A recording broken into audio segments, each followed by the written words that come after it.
Tell me, I believe I read that your father was a cartoonist. Was he a political cartoonist? He was and is a political cartoonist, and if you believe the Guinness Book of World Records, for like a decade or even 20 years, I think, he was the #1 political cartoonist on Earth. So wow. It was really cool because he was really influential, and so we had generals and congressmen and senators and governors walking into our homes. I think he interviewed every world leader imaginable. Everybody from Anwar Sadat to Idi Amin. It was to Reagan. So it was very cool growing up in that environment. I bet it was. But so that's what inspired you politically. But what about in terms of films and filmmaking? When did that strike for you? No, it's listen. I don't understand why not everybody is really interested in being a filmmaker or in being filmed. Who doesn't like going to movies, man? When I especially look, I grew up in the mid-'70s, right? So I remember my dad taking me when I was 11 years old. My first R-rated film was The Godfather 2, and I saw that the same day I saw The Conversation. Then a couple of days later I remember it was Christmas break. I saw Chinatown. And and then you got those years in '75 where you got Dog Day Afternoon and Cougar's Nest, and then in '76 you got President's Men, and so I grew up in a really amazing era of of filmmaking, and so I absolutely just fell in love with it, and it was I thought that in fact I thought being a film critic you must be the coolest guy in the world, because the coolest thing in the world to do was to go to the movies, and therefore whoever did it for a living must be the coolest cat in town. Right. And which is what made me become a film critic. I honestly thought that being a film critic would get me laid. You might have had better luck than me. Yeah, it didn't really work out that way, my friends. I thought that I would be able to go to the gorgeous Russian model and say, hey, guess what? I got advanced screening tickets to go see, the new Andrew McCarthy film. It didn't really work out that way. Well, those are really life-changing movies that you mentioned. Yeah, I mean, you grew up at the right time. Oh, my son right now who's 18 and makes fun of my age, all the time, and I like to tell him, listen, we're going to live the same amount of years probably, so it doesn't really matter when that occurs. The difference is that you grew up watching the Mummy movies, and I went to see Taxi Driver when it came out. So there. I'll take Taxi Driver. Yeah, any day. And do you feel like the youth of today or the moviegoer of today, they're really missing something because those are the kinds of movies that rule? Yeah, theater now? I really do, guys. It's a bummer what's out there. There are, of course, several good movies and several good filmmakers, and it's very exciting when Paul Thomas Anderson comes out with a brand new movie, and it's really exciting when Tarantino does a new film. But there are. I once said that there are no mavericks out there, and what I meant was that the studio system does not like maverickism in its movies or in its directors, and so really you have to go into the independent world. Remember that's really where Tarantino began, and really where Anderson began. These really, and Alexander Payne. The guys who are the star quality filmmakers of today. And the studios, don't want to take really that many chances, and now the independent film companies are falling apart like they're zeros over Midway. They're going down, and we're going to start seeing less and less of these quality independent films. The point is that the studios made Network, and the studios made Taxi Driver, and the studio made All the President's Men. Right, the studio different era. And they were willing to make those films, and the audiences, for some reason back then, completely gravitated towards them. All the President's Men probably made the equivalent of $200 million. Right. You speak of Maverick, but we've always considered you a Maverick on this show. Well, but I'm not making studio films. But my next film is going to be a studio film, and I got a very ballsy studio head who's going to give me a lot of a lot of rain when I make it. And it's is that Straw Dogs you're talking about? Or? Yeah, and that film was a tiny bit before my time. It came out when I was 9 years old, and I didn't get to see it in the theaters. But hopefully we'll be able to make a studio film that has the guts and the energy of an independent film. Right. I definitely want to get to Nothing But the Truth as soon as possible. But since we brought up Straw Dogs, let me ask you one question. In your mind, in your script, where do you see the relevancy of that story to today? Well, first of all, it's a really great story, and that I think is kind of an evergreen. But back in its day, some people made Vietnam analogy to it, and I suppose what you're asking is what would be the modern analogy? Mm-hmm. And my answer is I don't think it was a Vietnam analogy. There's nothing in the literature about that, and Peckinpah, when interviewed, always poo-pooed the idea. And he just wanted to tell a really good story, and a story about human character. And I look at it as as a movie that is a sort of a personification about. I want to, it's difficult to say because people always sort of jump. Every word I say about this movie, people jump out and say that the filmmaker doesn't understand the movie. He's going to take it completely the wrong direction. But I really look at it as a movie about human cruelty and how we really are all capable of it, and that decency really is the magic of not allowing our baser instincts to take over. And so, I'm going to, and I think that all the characters in the film have some amount of culpability in how the film ends. Not in the rape scene, which is the most famous, but in the big shootout at the end of the film. Well, Jerry and I both have talked about it, and we're really looking forward to it. We're not precious at all about a remake of Straw Dogs like some people are. So what's interesting is the film is not necessarily a great film by any stretch of the imagination. It's not as good. I wouldn't dare to remake The Wild Bunch. And I I agree with you there. I agree with you 100% there. He was infamously, hospitalized for his drunkenness or his alcohol intake when he made that film, and you can see that there's some things that are rather incomprehensible in the film. I do think that Peckinpah had a certain level of genius, and my favorite film of his is not The Wild Bunch. It's the director's cut of Major Dundee, although I love The Wild Bunch as well. And but he made a lot of films that were, let's say of less than stellar quality, like for example the Killer Elite and or Bring Me the Head of Alfredo Garcia. They're not really at the height of filmmaking. Even Cross of Iron I didn't care for too much. Oh, well, I like Cross of Iron, but The Wild Bunch is the only movie he made straight. He was not that's drunk probably or stoned. That was the only movie he made straight. So, and I didn't know that. I wasn't aware of that, but that certainly makes a lot of sense to me. And it's interesting. We're thinking about who we want to cast right now. It's a long process. We want to do right. We want to do something that's really exciting. Yeah. When we cast it, we want whoever we choose to be a shock to the system, and we're going to do something very very exciting with the movie. I think so. We'll see. We'll see.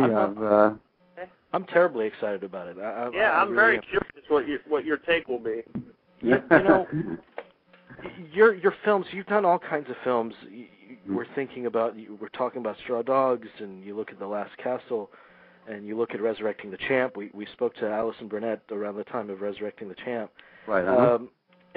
But do you find, because in my mind, this is what I think about you too. Is it a curse to be known as primarily as a political filmmaker, or is it something you embrace? Well, I'll tell you something. That's a really good question that nobody's ever asked me, and I'm really happy to answer it. And that is this: I think it's a bit of a curse at this point, because nobody really thinks that I can do anything outside of that box. Even my big action film, The Last Castle, certainly had political overtones, And those tones were about leadership, which ultimately is about politics.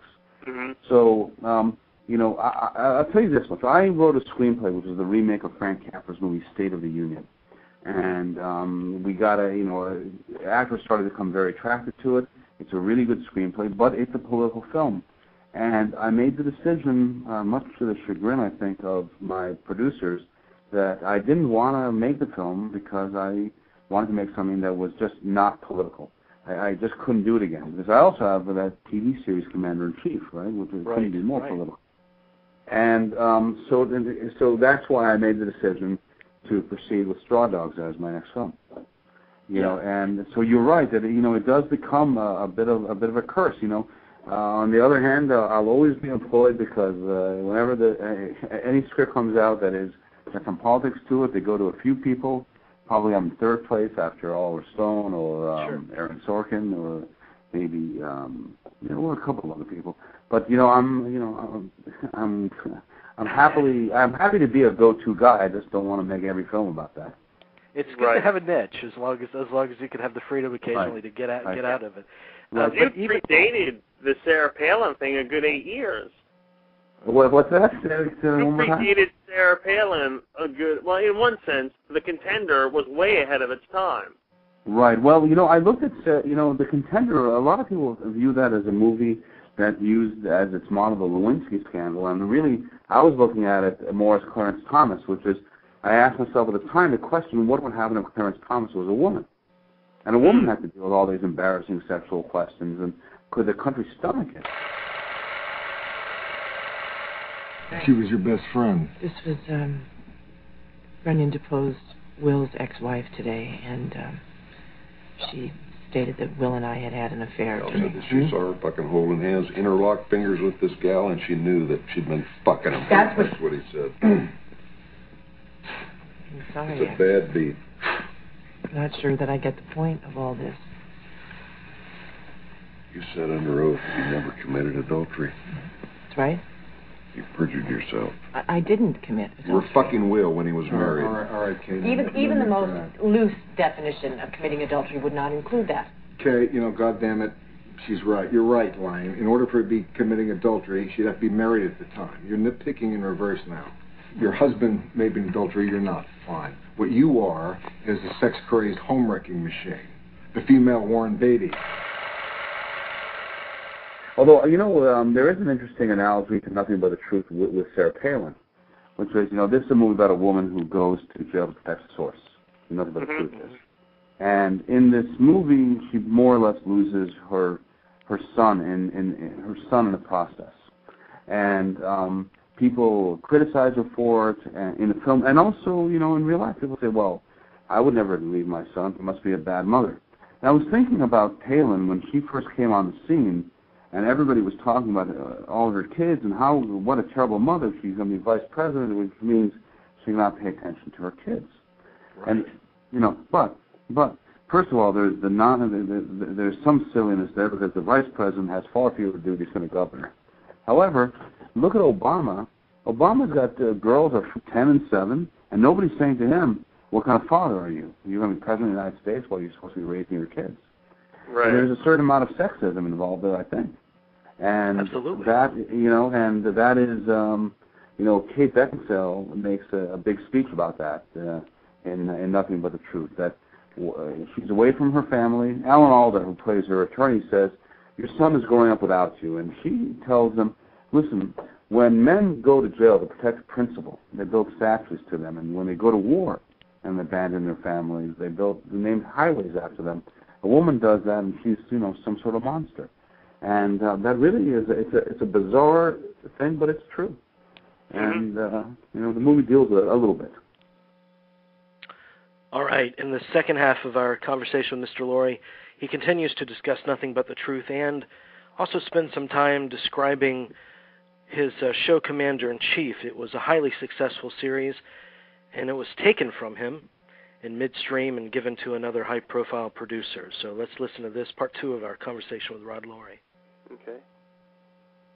Well, this movie also deals with, obviously, First Amendment issues, right. Journalism.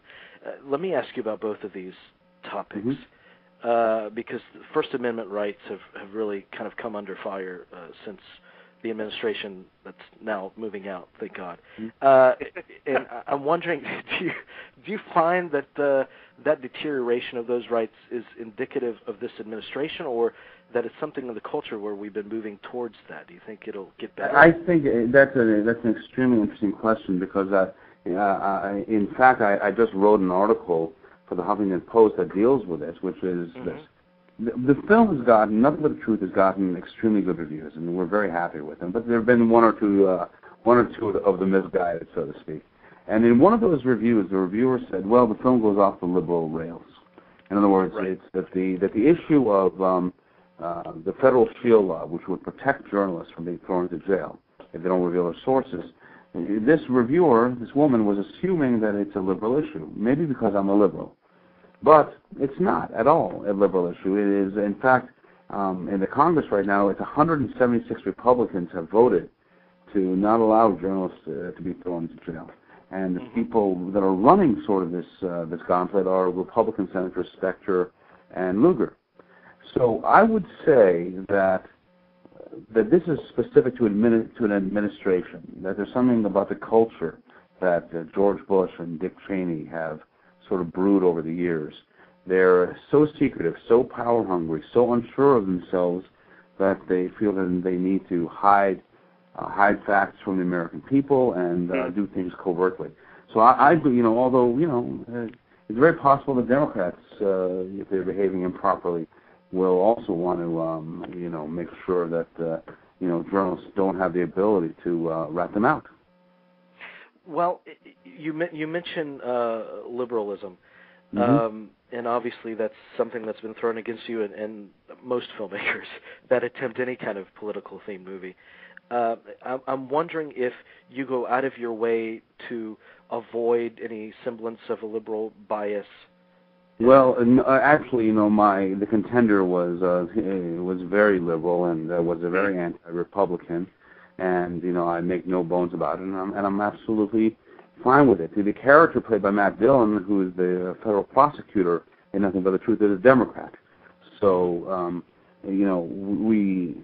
So I actually created the only true adversary in the film is a Democrat and is a liberal, but does believe in national security and does believe that national security trumps First Amendment rights. So, but I didn't really go out of my way. There's no liberal or conservative issue in this film. It just doesn't exist. It's an issue about the powerful versus the powerless. Right. And sometimes the powerful can be Democrats. Yeah, but is it more important as a filmmaker when you're dealing with these kinds of issues in your films to raise the issue, to ask the question, and it's less important to kind of offer solutions or answer those questions? We certainly don't have solutions in this film, and and its ending creates a tremendous I don't want to say ambiguity, but it makes people refocus their attention on what the movie's been about the entire time for its entire length. And so the ending of Nothing But the Truth is not intended necessarily to give answers, but I'll tell you what, it really, and I've been witness to this, gets people talking for hours. That's good.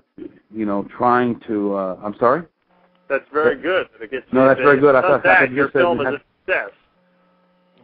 Yeah, it's I'm very I'm sort of very grateful to the reaction to the film, because whenever you put on a sort of a twist ending, you're taking a big risk, because some people may say that it's no good or that they saw it coming, but that doesn't really seem to be the case with this film. So I feel very blessed from that point of view.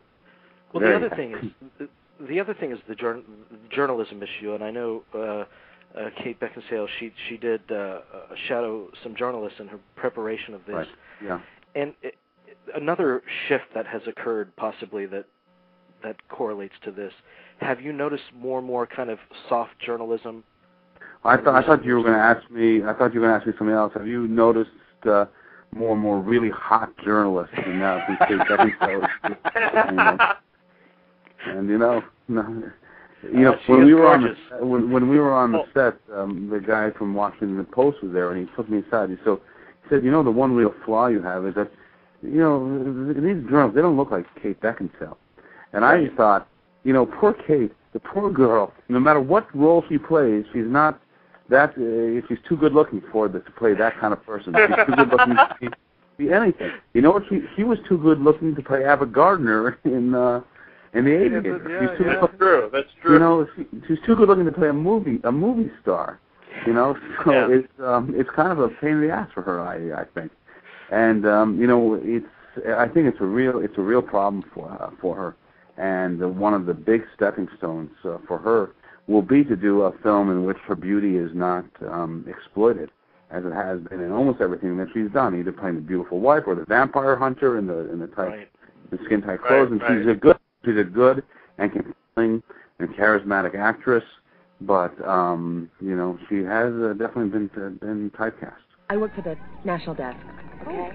And it's going to run tomorrow, and it's going to say, among other things, that you are a CIA operative, and that you went on a mission, a fact-finding mission to Venezuela. What? Hear me out, okay? You went there on a fact-finding mission to determine if its government was responsible for the assassination attempt on President Lyman. You determined it was not, and you informed your bosses of this. This is the stupidest BS I have ever heard. Wait. What? Can you? How do I know that you're from the Sun-Times? The White House ignored your findings and launched an attack anyway, still claiming retribution for the assassination attempt. I've been on the National Desk for 5 years. I have a column every Tuesday on the editorial page. My son goes to school here, too. Yeah, no, you said that. She's very good. She just got a nomination yesterday, I believe. Broadcast Film Critics.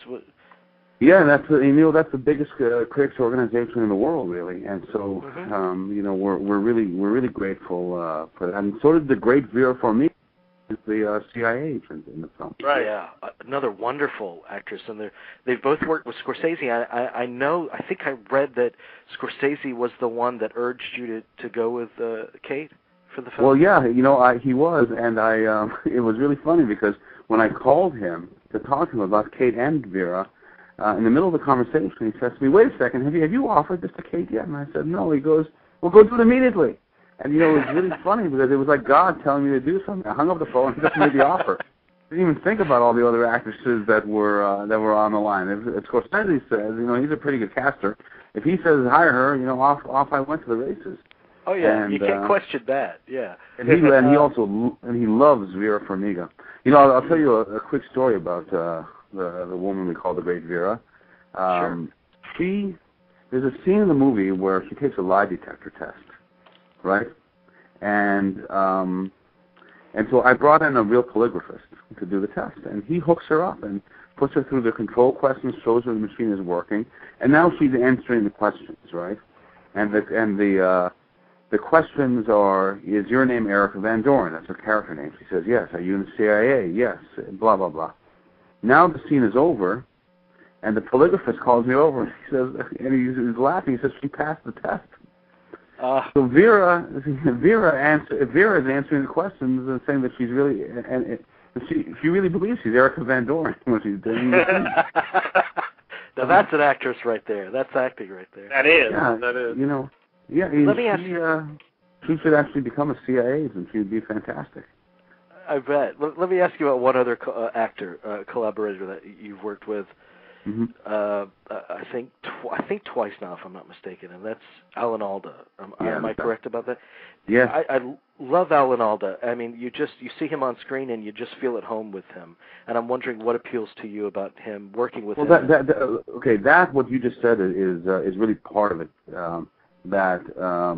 When Alan Alda arrives on screen, it's like a warm blanket. The audience can settle and be relaxed and know the performance is going to be great, and there's probably going to be some humor connected with it, and that's exactly what happens. When he arrives on screen, we've had audiences that clap. Now, those are audiences that know that Alan Alda is coming to speak to them, but there's just a sense of warmth, associated with him. He is, to me, one of the great screen actors and one of the great television actors of all time. I first, I always loved Alan Alda, but then I assumed he was one of the greats when he did Crimes and Misdemeanors, and of course. we so good. And when Alan said yes to doing Resurrecting the Champ, I just couldn't believe it. And I remember finishing that film and saying to myself, I can't believe I just worked with Alan Alda. And then after doing Nothing But the Truth, I say I can't believe that Alan Alda is my friend. Yeah. And he's the nicest guy, that you'll ever meet. He really is his persona. Mm-hmm. And he got a beautiful wife, Arlene, and she writes children's books. And Vera Farmiga in the movie reads Arlene's book to kids. It's just great, I love working with that guy, Mr. Burnside, this is a real honor for me. I studied you growing up. My dad was also a lawyer. This is a big mistake, Pat. Well, there's nothing like learning from our mistakes. Yeah, well, sometimes a mistake is like wearing white after Labor Day, and sometimes a mistake is invading Russia in winter. I like actors in general. I like hanging out with them. They're a little bit insane, but to the women. But I do like them. What have you learned of? Yeah, go ahead, Jerry, please. I just want to ask a question, and it's probably the elephant in the room kind of question, but I just want to. How much is Kate Beckinsale's character in Nothing But the Truth based on Judith Miller, if at all?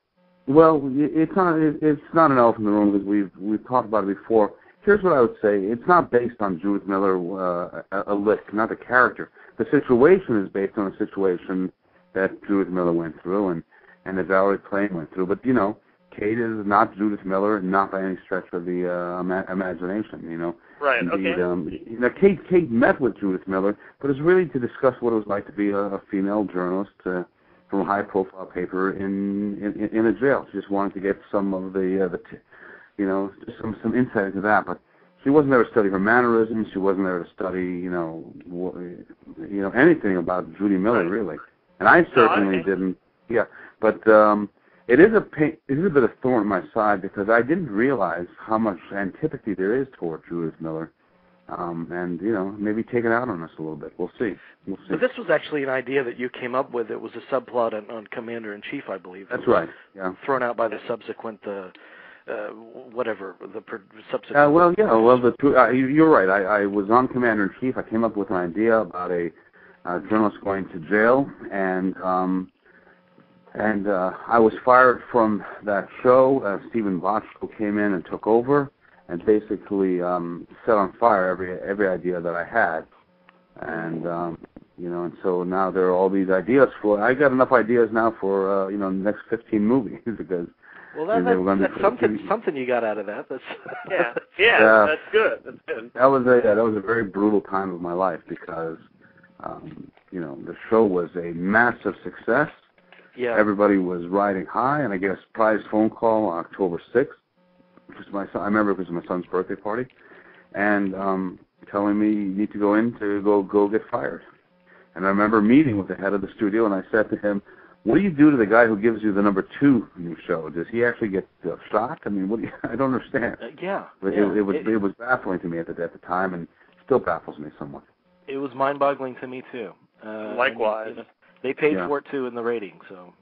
Well, I mean, the show went from being the number 1 new show to being number 72 in the ratings and canceled. It's almost unheard of in the history of television. But when they brought Stephen in, I remember the president of ABC called me and said, listen, it's going to be the same show.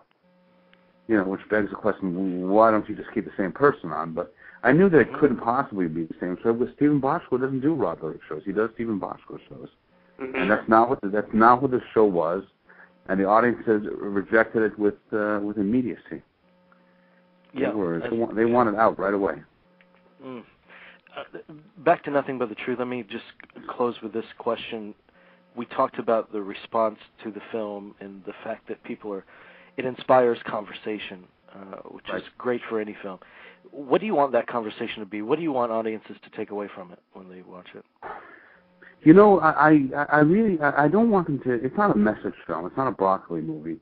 In other words, It's not a movie necessarily meant to educate anybody. What I want them to go away with, believe it or not, is to talk about the movie in particular and what motivated the character. After they see the ending, I want them to sit down at dinner and say, okay, what really was she going through? What really was in her mind during the entire movie?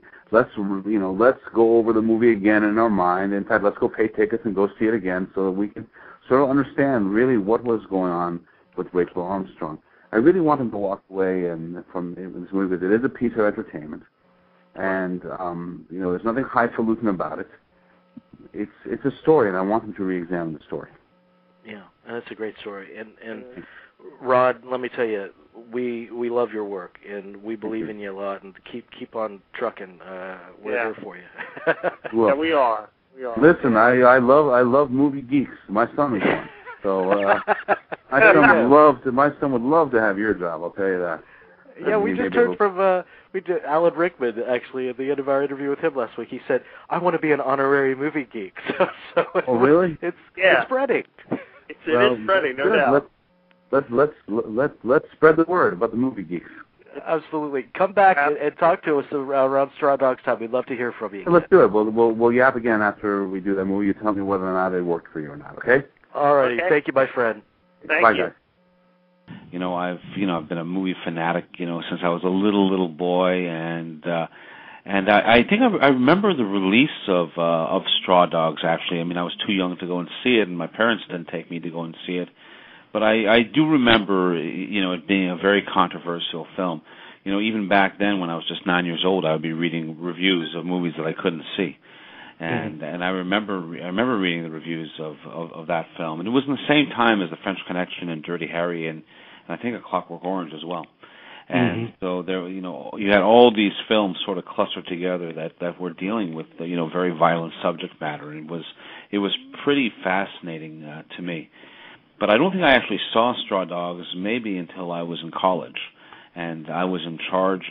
Actually, I remember very well. I was in charge of what we call the Great Film Seminar, and I was a cadet at West Point, and so I would bring in movies every Friday night for people to see, and the administration would counter me to show films that were appropriate, meaning that they were not controversial in the manner that, say, Straw Dogs was. And I remember the look of horror on the face of the generals as they sat in the audience during what I'm only going to refer to as the scene. And I got a nice little ass chewing after that was all done. And anyway, and then it didn't really enter my I saw the film a few times more after that over the years, and then and I remember when the Criterion edition came out, I was curious about it and I watched it. But then a few years ago, my business partner Mark Friedman, who had produced all but one of my films, came into my office and said, I think we can get the rights to Straw Dogs. And what was happening is we were at ABC, the rights were at ABC Films, and the Weinsteins had it, Miramax had it, and and their option was running out, and I decided, along with Mark, that we should try to acquire the rights and then see what we wanted to do with it. And because I was very conscious of the fact that if I were to write and direct this film, that it would be preordained as a failure immediately. There would be a bullseye on my back. Who am I to redo Peck and Pog? I can't carry his jockstrap, and so on. One person wrote actually, Sam Peckinpah can make Rod Lurie cry just by talking to him. And so I knew all that was coming, but I went to a party, a Golden Globe party at Mike Medavoy's house, and there was Dustin Hoffman, and it was actually Hoffman who kind of talked me into it inadvertently when he was just talking to me about how that film is basically a Western. And he said, Sam had his own ideas about human beings, and maybe you don't have those same ideas, and so just remake it your way. Tell the same story your way. So I thought that was pretty convincing, and so I went ahead and and did it. We then shopped it to the studios, and we ended up going to the studio that promised us the most tender, loving care and creative freedom, and that happened to be Screen Gems at Sony. The original Straw Dogs is a film that I admire greatly, but I'm not alone in saying that I grapple with its view of humanity. It's almost saying that every man essentially is a beast, and it's just a question of stripping away the facade. Well, hold on, man. First of all, that's not fair to beasts because listen, man, think about it. No animal ever created crucifixion or the electric chair. No animal humiliates other animals. They don't hurt one another for pleasure. You know, Chris Rock once said about hunting. He said, "We're the only country that goes hunting on a full stomach." And you know, the truth is that what human beings are capable of, they're consciously capable of. Animals, they work by instinct, and they to survive and to eat, and and so on. But you're very right about Peckinpah, because what Peckinpah not only was saying but said many times in interviews and in memos that he wrote while making Straw Dogs was that human beings are more or less genetically coded to violence, right? And he was a big fan, more than a fan. He was a follower of a man named Robert Ardrey, called him the only true prophet in the world today. And Ardrey had written many books, The Territorial Imperative, The Social Contract, African Genesis, that all seem to buy into this theory that, man is violent, and violent as a matter of coding. And so I grappled with that as well, and so did Pauline Kael. She just outright called the whole concept fascist. And so when Dustin was talking about the notion of, he had his own view of humanity, and you may not, Rod. That's exactly what he meant. Because I'm like you. I don't have that view. I think people, if they're violent, are conditioned to violence. And so if there's a big difference in the two films, it's not an artistic one, because I can't compete on that level with him. He's one of the greatest artists of all time. But it is on a philosophical one, and that is that the characters in his movie are violent because that's simply the way they are. That is how they are conditioned.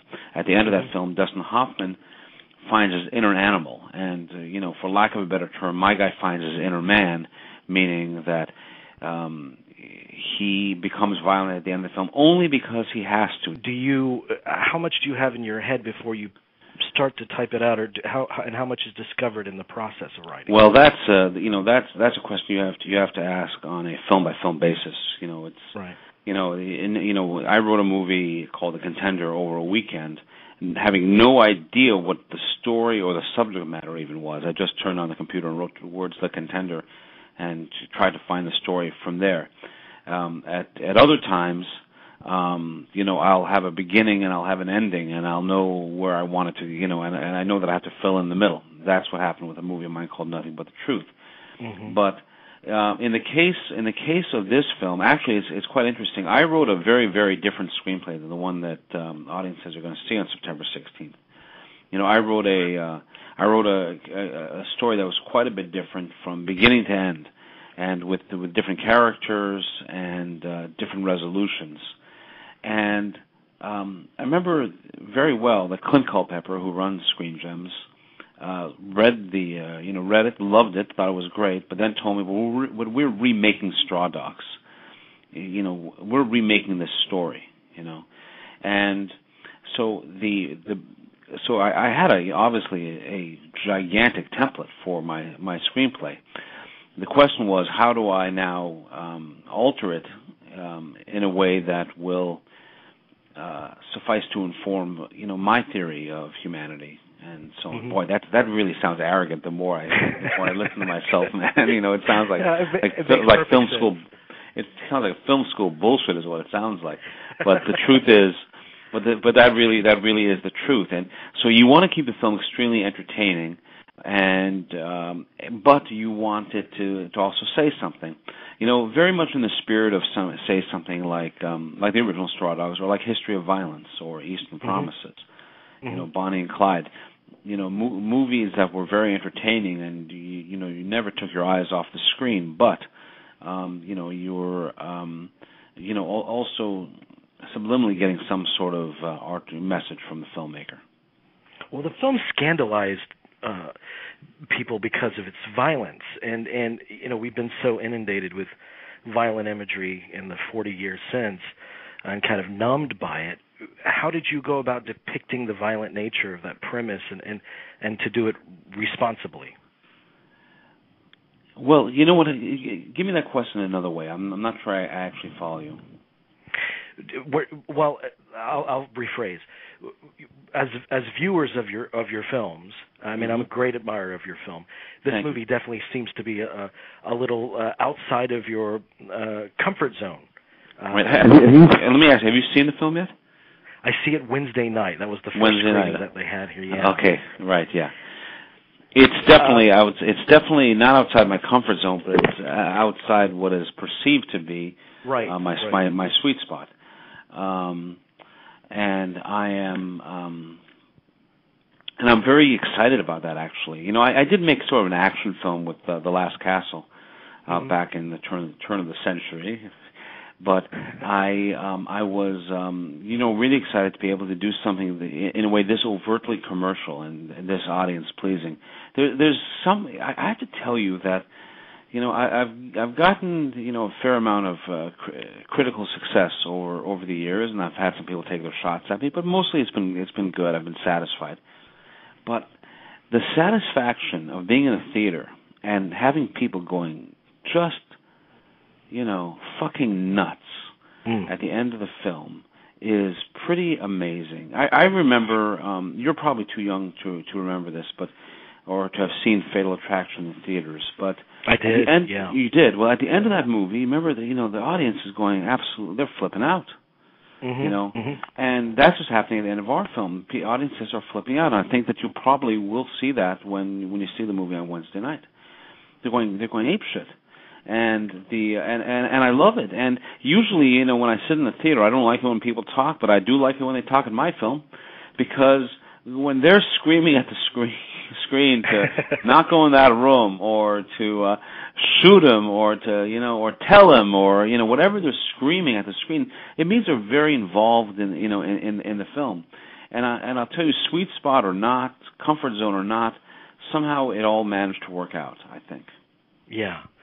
Well, I guess that was the direction of my question, because there's such a catharsis, kind of like the orgasm of the film occurs when the character strikes back That's for sure. through violence.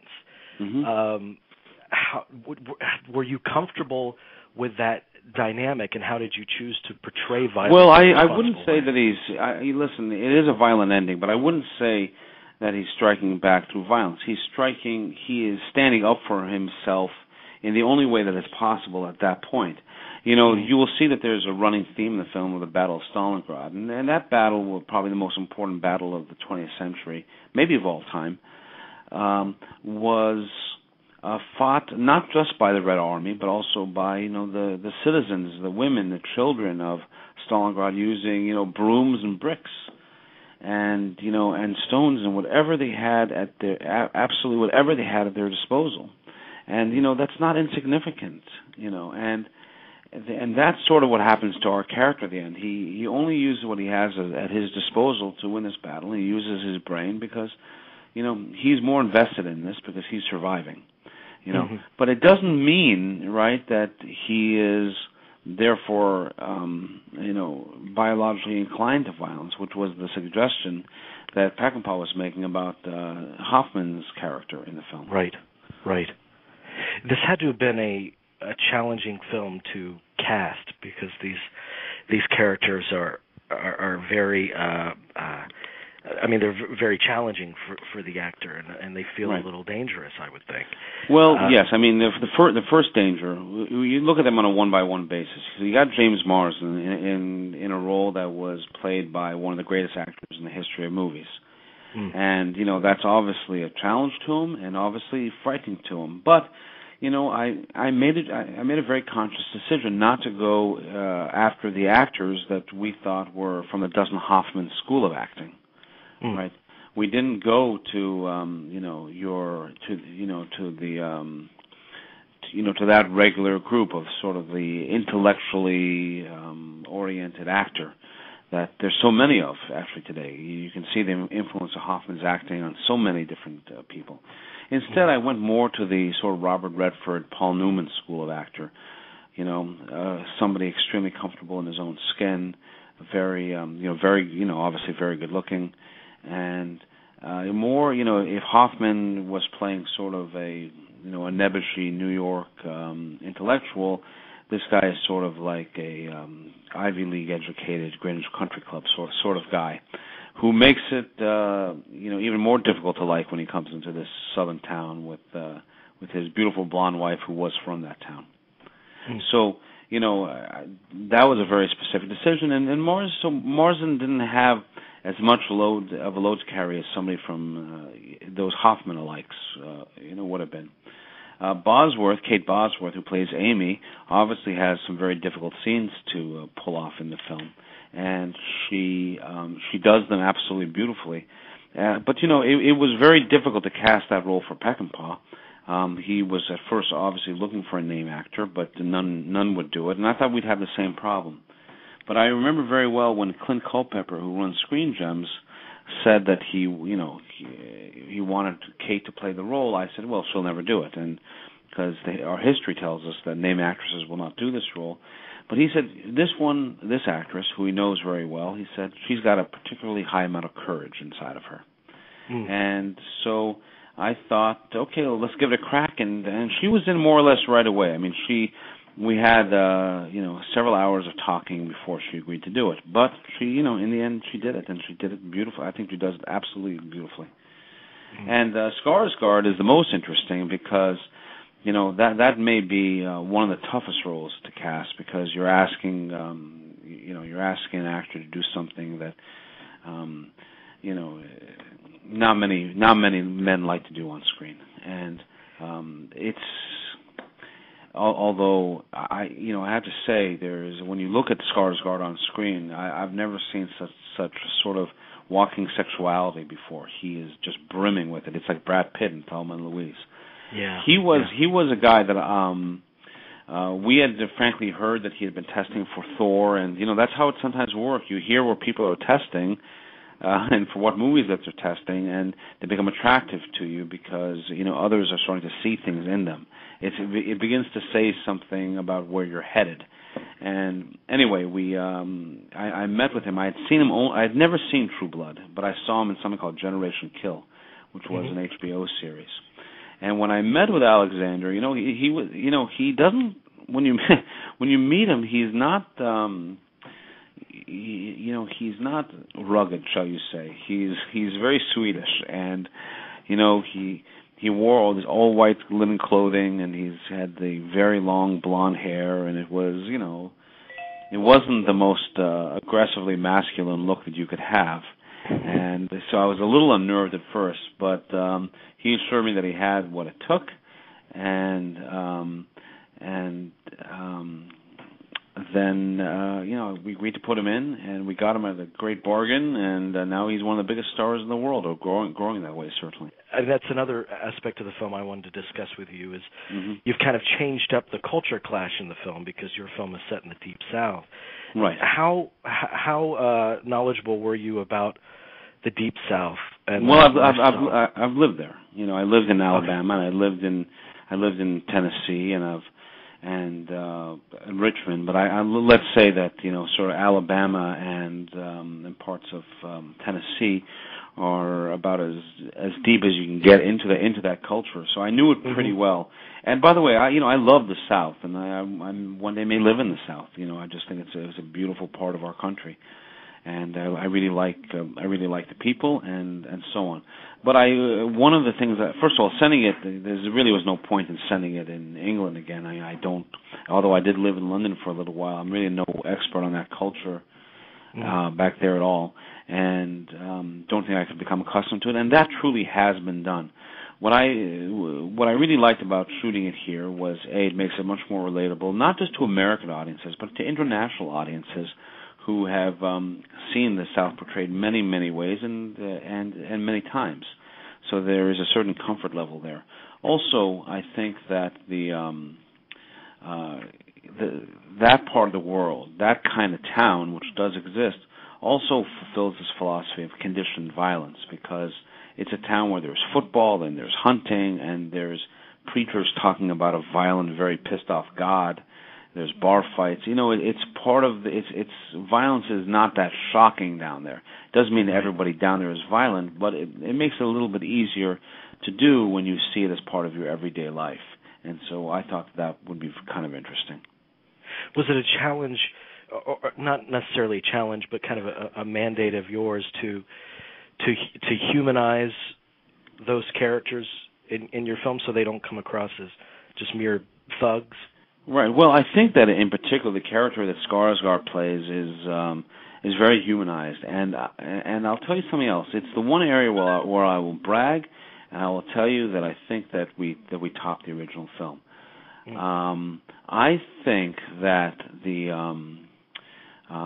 that in the original film, it was hard to really digest what she saw in her old boyfriend in the first place. And that's something that is played out very well here. You understand the nature of their relationship very clearly. You understand what the attraction was from both to the other, and how they how they sort of completed one another. And so I think that was very important, and it obviously raises the stakes in our film quite a bit. Yeah. Because you're so, obviously this is your baby, so you're about to give birth to this baby that you've nurtured for so long. I want to know, when you look at the film now, how does it compare to your dreams of it at the very beginning of this project? Well, it's pretty darn close, and in some ways it exceeds it, because I never anticipated the acting would be this good. I always knew that they were very good actors that I was hiring, but they're all playing at their highest levels. But it's an interesting thing you just said, that it's my baby. You know what? I'm going to say it's not really my baby. It really is Sam Peckinpah's baby. I have to give him credit for that. This story, came from him. I might look at it this way, that he gave up his baby for adoption, and he was being raised by somebody who was a Redskins fan, and now he's being raised by a Cowboys fan. I mean, it's totally different. Being raised by a different father. That's all. Mm-hmm. But it speaks to the strength of that material, in that it can hold these two different points of view equally well. That's right, and that's what I think is that ultimately, Jamie, is what I think is so interesting about the film, is that both points of view can be held very tightly, and can be told very persuasively, and that really is something about the underlying material. And you really could say the same thing about movies like Shane or High Noon, and right. Which were in fact the very westerns that Hoffman was talking about. I showed this film at Columbia University, and somebody was making a comparison to Rio Bravo, which I think also makes a certain amount of sense if when you look at it. Mm-hmm. Mm-hmm. Have you shown it to Hoffman? No, I have not. That's a little too unnerving for me.